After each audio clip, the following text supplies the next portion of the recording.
YouTube. This morning we're in Ezra 1, 2, and 3.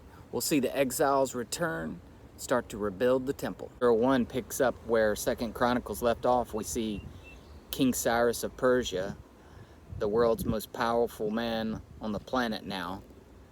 It says in the first couple of verses, "The Lord, the God of heaven, has given me all the kingdoms of the earth and has appointed me to build the temple in Jerusalem."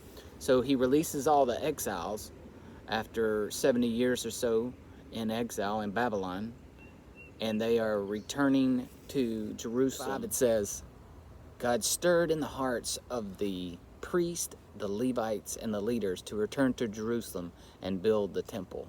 I pray that if God is stirring in your heart to do something, be obedient about it. Blessings will come from it. And we'll see that continue to happen for the Hebrew people, for the Israelites today. Chapter 1, we see where Cyrus returns all the articles that Nebuchadnezzar had taken from the temple. We see a list of all the people that returned from exile, some 50,000 in their clans, groups, and families.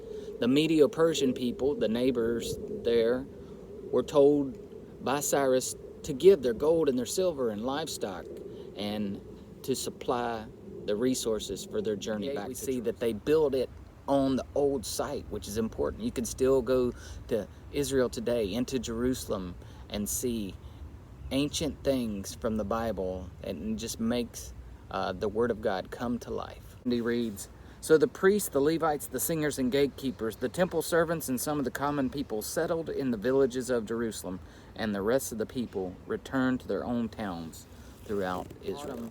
They started rebuilding, and the rebuild process started with a time of worship.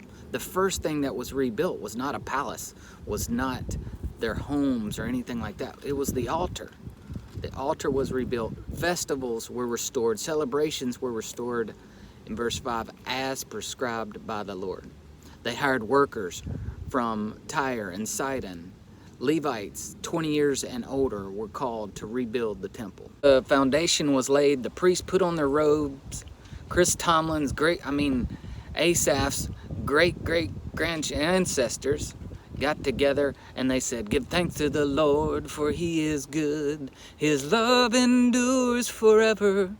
Some of the older people that had seen the original temple even wept. It brought them to tears.